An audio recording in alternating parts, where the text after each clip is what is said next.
Welcome to part 2 of the Thrilla in Manila here at Fight Night. I am your host, commentator, MC, your friendly neighborhood, all-around nice guy, Roman Empire, and we kick off with a match we told you would be happening after last Fight Night.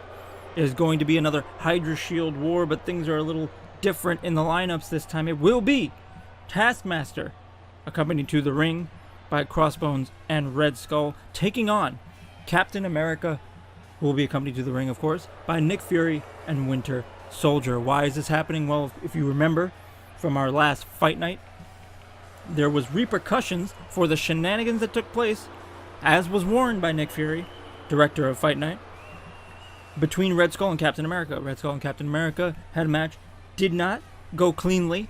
Therefore, Red Skull's chance and opportunity at the Ultimate Contingency Plan briefcase was revoked, and it was determined Winter Soldier would fight Crossbones. The winner would either, in Winter Soldier's case, earn a rematch for Captain America, the man he felt was Fury, that is, felt was shortchanged out of his potential opportunity. If it was Crossbones, he would face Taskmaster, and one of them would gain the slot that was supposed to go to Red Skull. Obviously, the plan being, if Crossbones was successful, it still might drive a divide in the potentially selfish individual ambitions that are the trio that make up Hydra. However, if Winter Soldier would win, Captain America gets a rematch. So a win-win situation for S.H.I.E.L.D. in that regard. Obviously, they have a future tag team title match for the Earth's Mightiest Tag Team Championships after Infinity. But obviously, there's a huge opportunity for any individual superstar to get into that 8-man ladder match. And Captain America getting a second chance against Taskmaster here tonight. This decision will be final. There will be no rematches, no restarts, anything like that. Whatever happens, happens. They will abide by it. Either Taskmaster or Captain America will be in that 8-man ladder match. And we kick things off here. Going for a DDT already is Taskmaster. Obviously, photographic reflexes, learning some of the big maneuvers of the professional wrestling world to employ as part of his arsenal, part of the unique skill that Taskmaster has that makes him so dangerous. Knee to the face into a neck breaker. For those who know the comics, Taskmaster's skill allows him to take on even the entire Avengers on his own. Big senton bomb there, reminiscent of another legendary superstar. Oh, rolling thunder, and there's another. I mean, I can call them out all night. It'll take too much time. An absolute arsenal of borrowed moves, if you will. It doesn't make them any less effective, granted. Oh, looking for another submission we've seen employed by a certain superstar. Big right hand, though, from Captain America to fight out of this. Has not really gotten out of the gates with the offense here. Thus far, Taskmaster has been firmly in control of this match, but a simple toss there might change that. Steve Rogers trying to fight back into this. Knew what he was getting into, though, facing off against the likes of Taskmaster. Those photographic reflexes and what they're capable of. How dangerous that makes him. Went for a big right hand there to knock him off the apron into the unofficial lumberjacks that were waiting. Red Skull and Crossbones. Steve Rogers, though, now taking the offense to Tony Masters. Oh, big flying forearm into a handspring. Taskmaster immediately shifting the momentum back in his favor with that one move. As Rogers gets back to his feet, a DDT busts open the Patriot. 1, 2, only a 2 count, kicking out at the last moment, but not looking good for Steve Rogers so far. You got to be a little oh, come on. Couldn't go a match without employing these cheap tactics, the 3-on-1, Crossbones and Red Skull getting involved as Captain America being taken up to the top turnbuckle for this triple powerbomb. The unnecessary triple team. The impact on an already bloodied Steve Rogers. Crossbones being ejected. Good for you, Ricky Refsher. Get him out of here. Just give him the roll and get him out of here. 1, 2. Only a 2. 2.9. Could have been a 3 count, but of course, in the wisdom of the almighty Ricky Ref Shirt, getting rid of Crossbones, not allowing any triple teams to take place for the rest of this match. But we here at MFW like to give definitive ends. We don't like disqualifications left and right. So we do what we can, even with shenanigans that come into play. A carnivore stomp, mimicking that arsenal of carnage. Only a 2 count, as Captain America valiantly continues to fight on. Oh, went for a super kick there. Perhaps a money shot from Deadpool over on Warzone. Big knee to the face. Rogers determined to fight back into this big right hand. Knee to the gut. And now, suplex! Falcon Arrow! A kneeling Falcon Arrow. And going up. Oh, glory! Into the pin. 1, 2. Only a 2 count. Taskmaster managing to kick out on his own power. Credit where credit is due. That was not because of a distraction. He just managed to kick out on his own toughness. Captain America now utilizing that power advantage. Big shoulder breaker. Starting to get a feel for it. Looks like getting that energy back, that adrenaline starting to pump. But if I'm Rogers, I go right back into the offense because he's really taken the most damage out of these two in this match. By far. Locking in that submission, trying to end this now. Probably a wise decision. Try to get a tap out or a pin as quick as you can. Ooh, big elbows to the top of the head. That already bloodied face taking more damage. Oh, jumping complete shot. Reminiscent of a little Jimmy. Again, borrowing more moves. High impact offense from those he's observed. All he needs to do is see it and he can do it. Slamming the head of Tony Masters into the top turnbuckle here. You can see there's a bit of a slowness in the movements of Steve Rogers, struggling a bit.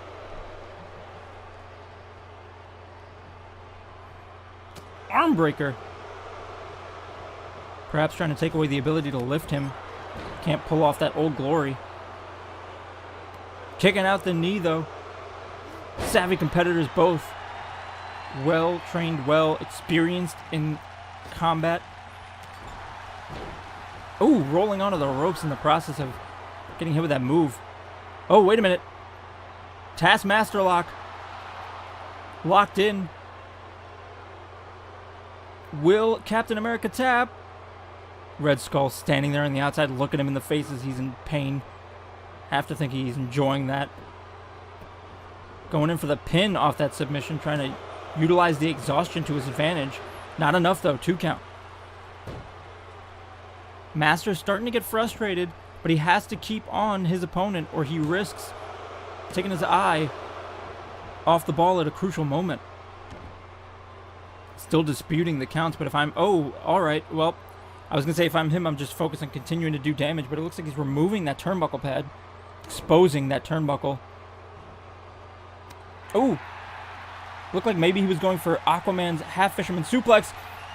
Reversed into an Old Glory, and Red Skull is pointing out the exposed turnbuckle, distracting the referee, and we're already at a 3 count. Steve Rogers getting up, knowing what's going on. He just had that match won, I'm convinced. Referee Ricky Refsher now dealing with the exposed turnbuckle. Red Skull, though, very, very cunning to bring attention to that exposed turnbuckle to distract the referee and disturb that pinfall count. Styles Clash! Familiar move from yet another professional wrestling star. Oh, and the referee getting pulled out. Nick Fury yanking him out of the ring, reminiscent of the first encounter with Red Skull. Albeit Rogers was already kicking out in his own power. Fury perhaps not having full faith that he was going to be able to do so. Wow, the reflexes of Ricky Refshirt. It's over. Perhaps an infuriated Ricky Refshirt after being pulled out of the ring, just whoop, like light speed. I didn't even see it happen. Getting back in the ring.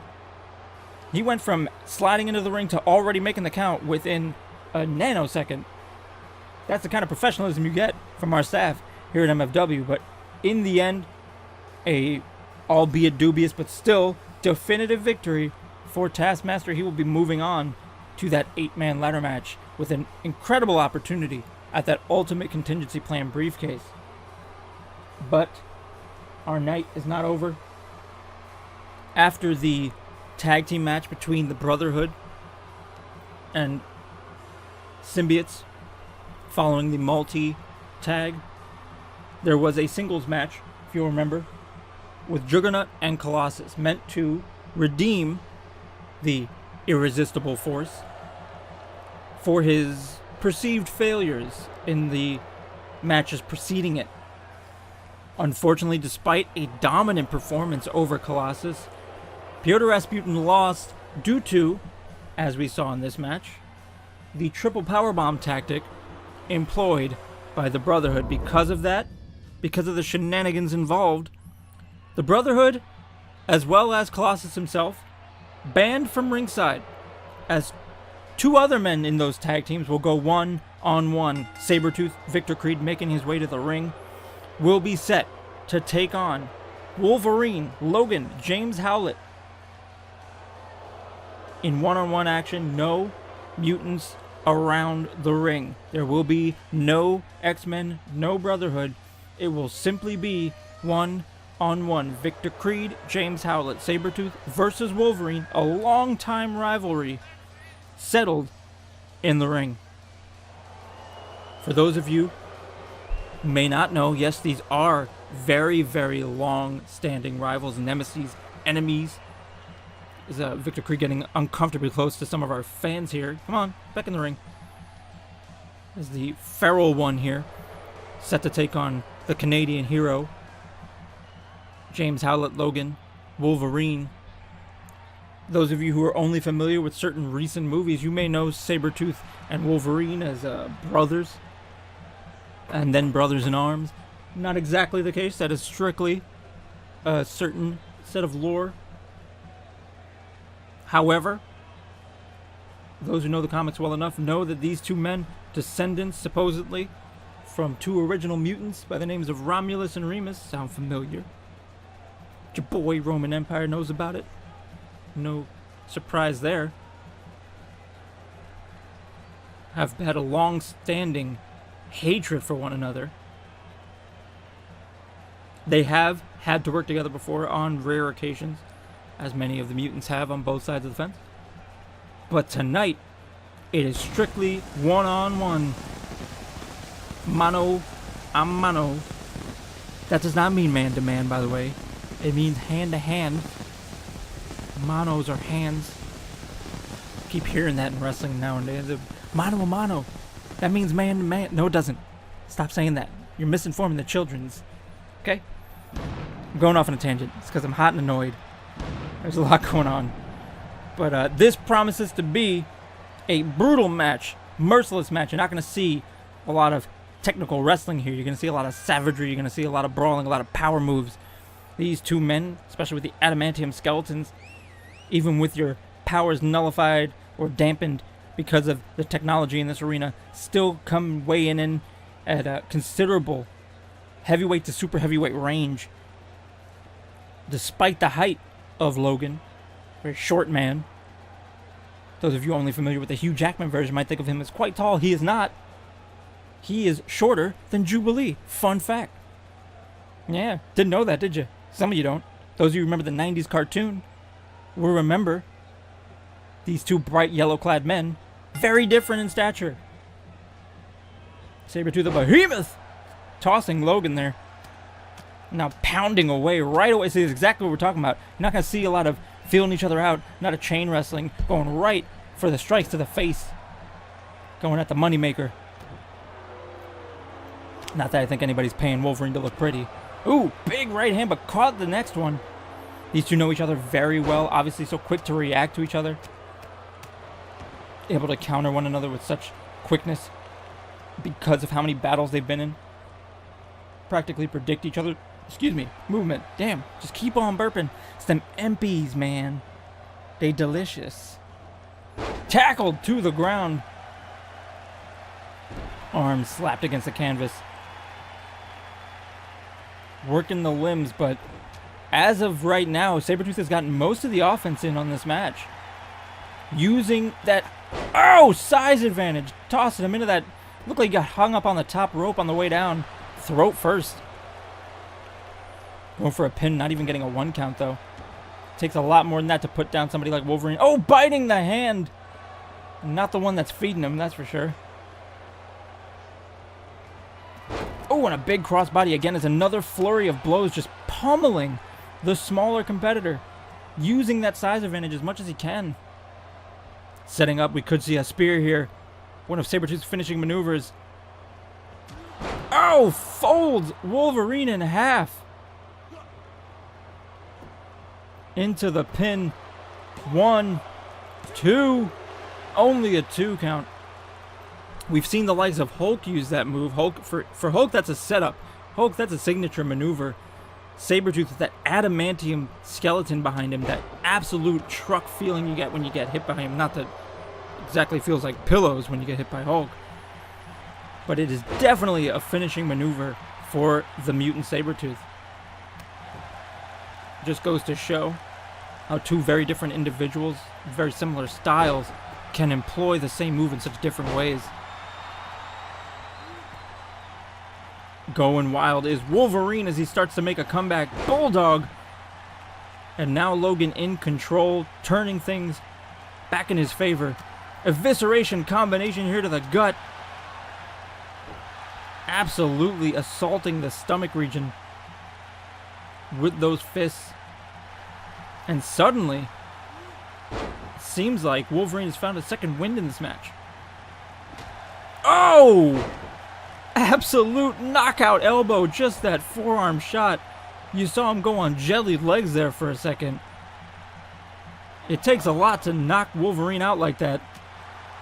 But he really looked like he lost his bearings completely after that blow. I'll come back though as they're brawling on the outside here to talking about those spears and how one can be so devastating. And one is more of a setup too, which we've seen finish matches. Oh, big pop up there. Hulk obviously defeated Magneto with one of those spears, despite it being a more signature maneuver. Those power slams, obviously, how he often finishes things. Sabretooth, however, very much a finishing maneuver for him, partly because he puts all that momentum behind it, and a reinforced adamantium skeleton with that much of a bulky frame on it. It's really like getting hit by an actual truck. Metal grill included. Choking out Wolverine, trying to get him to submit here as he chokes him into the ground. Almost, but not quite, reminiscent of the iron grip that Dr. Doom utilizes. Oh, another spear. Oh my god, the impact. Just, you can hear it whenever he hits them. It sounds like you're getting hit by a car. And there's the 3 count. Can't blame Wolverine for that loss. Taking 2 of those spears, pretty much definitive end soon as that second one hit. Congratulations to Victor Creed, but these two in the ring now. Gotta wonder if it's gonna perhaps come to blows. Knowing these two. Come on. What is with everyone shaking hands? You two guys have a bloody history. When did you decide to make up? This is Thor's influence. It's gotta be. That dude got everybody shake. I don't know what's going on. But you want to play nice? Fine, you do it. That's all you. In the end, I'm just the host. I can't control this. So do whatever you want. Be nice to each other. Be sportsmen. Whatever. That's not my business. See if I push any of you. Anyway, sorry about that. Little moment of unprofessionalism. I'm hot and annoyed, as I've already stated. We move on. Triple threat action for our main event here. The main event of our part 2 of the Thrilla in Manila. This is where the Thrilla in Manila comes to a head. Where this little Thrilla of Manila shtick actually pays fully off. Deathstroke, Slade Wilson making his way to the ring. Who could he be facing? Well, after what happened in the 6-man tag match, after getting pinned by the champion. And because of the disagreements between all three individuals involved on one side of that team, as you see Arkham Knight making his way to the ring for this triple threat, you can imagine who that third party is. That's right, Deathstroke, Arkham Knight, Bane. Those three men can participate tonight in a triple threat match. The winner will be inserted into the title match against the Omega level champion, Bruce Wayne. Obviously, a big opportunity for all three of these members of Batman's Rogues Gallery to get an opportunity in the ring with the champion to try and take that title. For Arkham Knight, it could be a second chance. For Deathstroke and Bane, their first opportunity to get at that title. Obviously, Bane and Deathstroke have earned their way into that 8-man ladder match. So what happens if one of them wins? Well, they'll be removed from that match to participate in the title match. Somebody else will step in to take their place. Arkham Knight here staying out of this exchange between Deathstroke and Bane, wisely so, and taking advantage of the man who was still standing at the end of that exchange. But Bane, a ball of rage right now, obviously has not had the debut he wanted. Came in expecting to be dominant, only to end up defeated by Deathstroke. Followed up by attacking him, calling him out. In the end, forced into that 6-man tag match against Batman, Robin, and Nightwing. Did not go the way they'd hoped. And picking up yet another loss as now Bane has basically taken up the role that Thanos had on Warzone, unable to pick up victories despite the projections for dominant success that were expected of him. Ooh, attempting to boot Bane but couldn't even do more than stagger him. Oh, wow. Both men going for clotheslines, leaped over Bane, caught Arkham Knight in the process, did Deathstroke. Obviously, we talked about the interactions between all three of these men, particularly within the Arkhamverse. Some having worked together before. But things have broken down with this temporary alliance. Oh! German suplex. Folded in half, going for a quick pin, wisely so, given that Deathstroke is out of the equation for the moment. Bane trying to pick up a win here. I'll reiterate, of course, this is for a chance against the Omega level champion. However, should the winner be one of the two men already in that Ultimate Contingency Plan briefcase match, they will be replaced by someone else who will be given their opportunity. Only fair, obviously. Oh. Backbreaker. Stretch.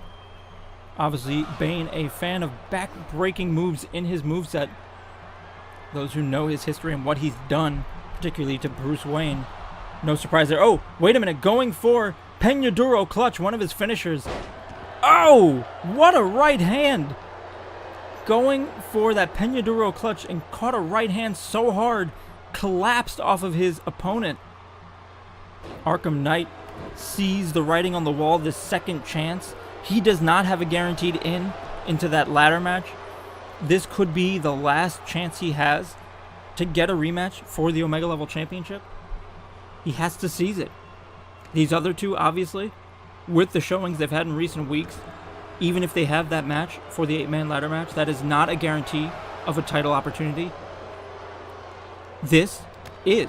Oh! Was going for a chop block, caught that knee in the side of the face hard, sending Arkham Knight sprawling out of the ring. Absolute savage counter from Slade Wilson, able to react so quickly, those predictive reflexes of the mercenary, former member of the League of Assassins, Secret Society of Supervillains as well, key member on many incarnations. Looked like he was going for an Irish whip on Bane, only to get caught with the spinning European uppercut, that move that we said is oh wow, power slam counter. Was going perhaps for a Shiranui of some kind, got power slam for his trouble. It's been a hell of a match between these three, particularly in terms of reversals. A lot of unique counters. We were mentioning, though, I forgot what I was talking about. I got real caught up in that power slam counter. That was a hell of a counter. utilizing that power. What was I talking about? Secret Society of Supervillains? I was talking about League of Assassins? I was talking about... Oh, those spinning European uppercuts. Well, they're trademark of Jason Todd. Red Hood, we see him use that running offense a lot in the few matches we've seen him in, leading many to believe that it is confirmed that Jason Todd is, in fact, the identity of the Arkham Knight. For those who only know the video... Oh, went for a springboard and got spiked into the mat. Tossed to the side and looked like he hit face first into the canvas, as now the package pile driver to Bane. Arkham Knight showing his stuff in this matchup. Has been so cunning, so quick in this match. Could be setting up for the revenge cutter, but Deathstroke not having any of it. Pulling him off the turnbuckle. And we've seen this before, Deathstroke getting a little too caught up in trying to goad his opponents. Sometimes backfires. As we were saying though, for those of you who only know the video game, you might say, of course it's Jason Todd. I know the video game. I played Arkham. However, there is a comic book version of the Arkham Knight now, and it is not known who his identity is. So, there you go. Alright? Don't think you know everything. Alright? Comics are a very, very big universe. Multiverse, even. That's why we call it that. Oh, wait a minute. Wait a minute. What did he just pull out here? Brass Knuckles! Using Brass Knuckles. There's no disqualifications in a triple threat match, of course. Bane knocked out by those Brass Knuckles. Falcon Arrow to Deathstroke, though, as Arkham Knight tries to take advantage of a knocked out Bane. 1, 2. Oh, only a 2.5. A very smart strategy, though. Watching Bane get hit with those Brass Knuckles and then taking out the third competitor to try and take advantage. That Lazarus kick there from Arkham Knight. Another attempt to get the pin. 1, 2. Only a 2 count. Deathstroke back in the ring. This has been an incredible triple threat with these three. Oh! Spinning around, catching him with the forearm, almost like he knew he was behind him, like he had eyes in the back of his head. Avoiding that blow and catching him with one of his own. These three might be at the best we've seen them since they've each debuted. Giving it everything they've got for this opportunity to go after that Omega level championship. Big heel kick, finally hitting that combination. But he is exhausted. It's already written in his body language. Falling to one knee. Bane could take advantage, but not. Not really sure why he's hesitating. This could be a mistake. Guess we're setting up for that backbreaker stretch yet again. If I was him, though, I would have pummeled him right into the mat, gotten him out of the ring, and went for the pin on Arkham Knight. That might have been a mistake. Into the pin now, though. Only a 2 count. Arkham Knight pulling himself back to his feet. Oh, the two stomping away, but Bane not too pleased with the temporary... Oh, wait a minute. Getting caught with the same trick twice. He's busted open under that mask. Our readings prove it. He is bleeding into the pin. 1, 2, 3. 2 knuckle sandwiches for Bane with the brass dressing. Good Lord. What a way for Arkham Knight to pull out a victory, and he gets a second chance at the Dark Knight and the Omega level championship. Big win for the presumed Jason Todd in this triple threat. It could have gone any man's way at any point in this matchup, but in the end, the timing and the cleverness of Arkham Knight puts him in the win column. I've been your host, Roman Empire. It's been a pleasure having you as always. Give us a like, comment, subscribe, hit the notification bell, all the fun little instructions I always give you. And remember that there is somebody out there willing to lend you an ear if you need it. And if it feels like there isn't one, if you feel like you got nobody behind you, there is at least one person who is always wishing the best for you, and that's me. I truly mean that. So take care of yourselves and take care of each other, alright? I love you all. Have a good one. Bye!